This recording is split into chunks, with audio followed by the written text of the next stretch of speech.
और ये दो सवाल है आपके प्रश्न क्रमांक 14 था ये पेपर का। और ये आपका मेन प्रश्न था और ये अथवा में था। ठीक है, दोनों में के मैं करवा दूंगा। क्या बोल रहा है कि संख्या 510 और 92 का अभाज्य गुणनखंड द्वारा एचसीएफ ज्ञात करना है, यानी कि महत्तम समापवर्ती ज्ञात करना। क्या ज्ञात करना है? महत्तम समापवर्ती एचसीएफ ज्ञात करना है। तो यहाँ पर देखते हैं, लिखना दिया है क्या देखिए, संख्या आपको देखिए 510 और एक देखिए आपको 92। दोनों का क्या करना है? अभाज्य गुणनखंड हिंदी से क्या निकाल लो, फैक्टर बना लो। तो ये आपको दो से दो के कितना हो जाएगा? दो गुना चार, एक बचा दो पंजे 10, फिर दो पंजे 10, कैसे जाएगा आप? तीन से देखो, तीन तीन तीन मतलब ये तीन से हो जाएगा। तो तीन आठ कितना हो जाएगा आपका? 24। एक बचा, तीन बने 15, फिर तीन से जा सकता है क्या? तीन गुना 6, और आपका दो बच रहा है, यानी कि तीन से नहीं जाएगा। ठीक है, फिर अगला क्या क्या दो इसको? पांच से, पांच कम पांच, पांच सौ 35, और फिर क्या है आपका 17, 17 से चला जाएगा। ठीक है, फिर इधर ऐसे ऐसे कैसे इधर भी दो से दो, दो चौके आठ, एक बचा दो छः 12, फिर दो से दो, दो गुना चार, दो तिया 6, और डायरेक्ट कैसे जाएगा? 23 से जाएगा। तो इसका आपको क्या निकालना है? एचसीएफ निकालना है, एचसीएफ। ठीक है, एचसीएफ निकालना है।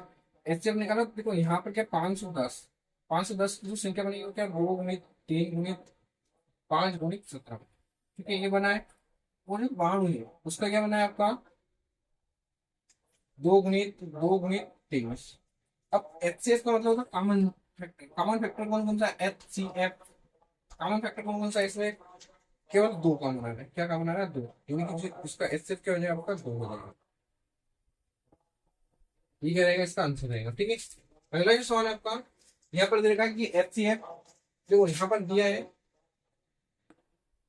एचसीएफ क्या देखा आपको? 336 और 657 ये दे रखा है। इसके बराबर कितना देगा? 9 देगा। यानी यहाँ पर देगी पहली संख्या, यहाँ पर देगी दूसरी संख्या। और पहली संख्या कितनी देगी आपको? 306, और दूसरी संख्या कितनी देगी आपको? 657। ये दोनों, अब मतलब यहाँ पर क्या है, ये ऐसे एचसीएफ मीन पहली संख्या और दूसरी संख्या का एचसीएफ, और एलसीएम पहली संख्या और दूसरी संख्या का एलसीएम निकालना। ऐसे ही आपको भी यहाँ पर ये आपकी पहली संख्या हो जाएगी, दूसरी संख्या हो जाएगी। और फार्मूला होता है आपका, क्या होता है? H C H C F so H C F into L C M बराबर क्या था आपका? पहली संख्या गुणित दूसरी संख्या। तो यहाँ पर आपको मान किसका निकालना है? एलसीएम का निकालना। तो एलसीएम बराबर कितना है आपका? पहली संख्या गुणित दूसरी संख्या बटा एचसीएफ कहाँ जाएगा?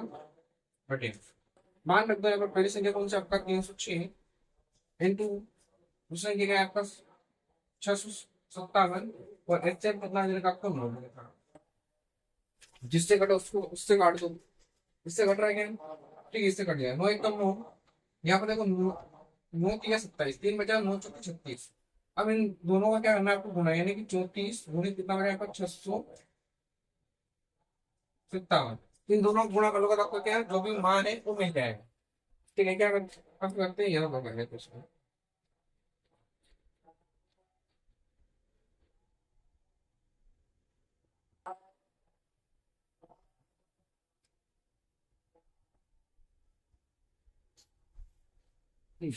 उसको क्या कर लेते हैं? यहाँ पर कर लेते हैं, क्या हो जाएगा आपका? ये 657 गुणित आपको क्या करना है? आपको 34 का गुणा करना है। तो गुणा जो भी आपको मेथड लगे वैसे कर लो। चार, चार सौ 28, हासिल दो, चार पंजे 20 और दो 22, हासिल दो, चार छः 24 और दो पूरा 26, यहाँ पर कितना? तीन सतह 21, हासिल दो, तीनों 15 और एक, तीन और 15 और दो कितना हो जाएगा आपका? 17, हासिल एक, तीन से 18 और एक कितना हो जाएगा आपका? 19। ये आठ, ये आपका हो जाएगा तीन, ये आपका तीन, हासिल है एक, 12, ये आपका हो जाएगा 22। हमसे क्या? 22, 33, आठ इसका आंसर रहेगा। ठीक है, ये आपका सवाल।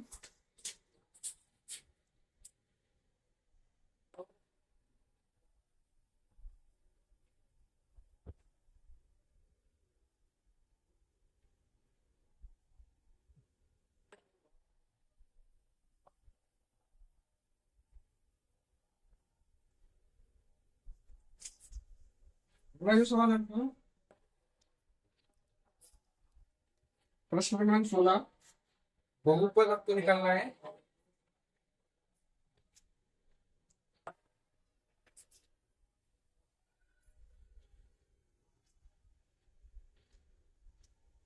बहुपद क्या, उन बहुपद के शून्य ज्ञात करना, मतलब बहुपद के शून्य ज्ञात करना।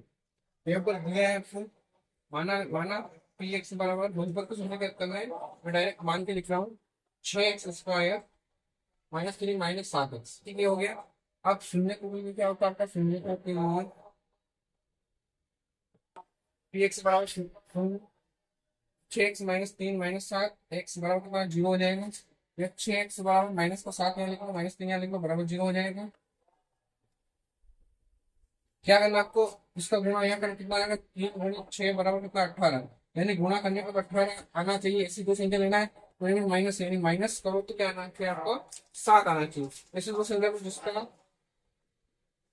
गुणा करें, 9 × 18, 2 × 18, 9 में से 2 जाएगा, कितना हो जाएगा आपका, 7 बचेगा। ठीक है, तो यहाँ पर संख्या मिल गई आपको 6x² माइनस, यहाँ पर लिख देंगे 9 - 2 x - 3 बराबर 0। 6x² अंदर गुणा करो, क्या हो जाएगा, 9x, या तो कोष्टक में 2 और 2x, माइनस कितना आपका 3 बराबर 0 है। तो ये क्या हो जाएगा, 6x², इस माइनस के अंदर करो 9x हो जाएगा, माइनस माइनस यहाँ होगा तो माइनस यहाँ पर प्लस हो जाएगा, 2x और -3 बराबर 0। कोष्टक के अंदर ही करना है ना, बाहर नहीं करना है।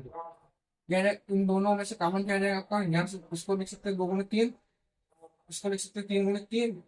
देखो यहाँ पर 3 × 3 लिख रहे हैं, यहाँ से यहाँ पे 3 है, यहाँ पे 3 है, एक 3 कॉमन, यहाँ पर भी x है, यहाँ पर भी x कॉमन, लेकिन यहाँ एक x बचा है और 2 बचा है। तो 2 x बचा, यहाँ पर कितना हो जाएगा, 3 बचा है, प्लस यहाँ से कुछ कॉमन नहीं रहा, तो एक कॉमन होगा, 2x - 3 बराबर 0। तो ये 2x - 3 कॉमन हो गया, तो यहाँ पर क्या बचेगा, 3x + 1 बचेगा। ठीक है, ये आपका आ जाएगा 2x - 3 बराबर भी 0 कर लो, और 3x + 1 बराबर भी क्या कर लो आप, 0 कर लो। 2x बराबर 3 हो जाएगा, 3x बराबर -1 हो जाएगा। तो 2x x बराबर कितना आ जाएगा, 3/2 आ जाएगा, और x बराबर कितना, माइनस का 1/3 आ जाएगा। ठीक है, ये क्या हो जाएगा आपके, शून्य हो जाएगा, तब करके लिख देना। दिए गए बहुपद के शून्य क्या हो जाएंगे आपको, 3/2 और -1/3। ठीक है, देखिए इसका अथवा आप देख लेते हैं।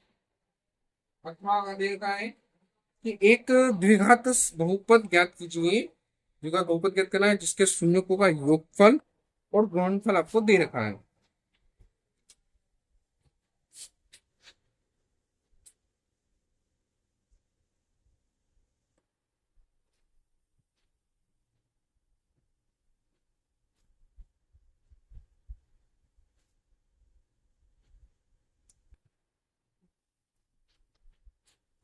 तो द्विघात बहुपद ज्ञात करना है जिसके, तो दिया है यहाँ पर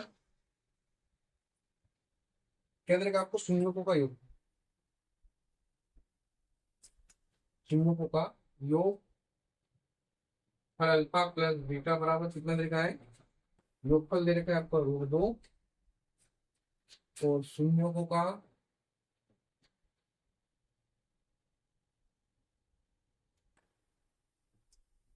गुणनफल दे रखा है अल्फा × बीटा बराबर कितना दे रखा है आपको, 1/3 दे रखा है। यानी डायरेक्ट आपको शून्यकों का योगफल और गुणनफल दे रखा है, ऐसा नहीं दे रखा आपको कि ए अल्फा का और बीटा का मान दे रखा है, अल्फा प्लस बीटा दे रखा है और अल्फा × बीटा दे रखा है। तो आपका जो बहुपद होता है, लिखना बहुपद क्या हो जाएगा,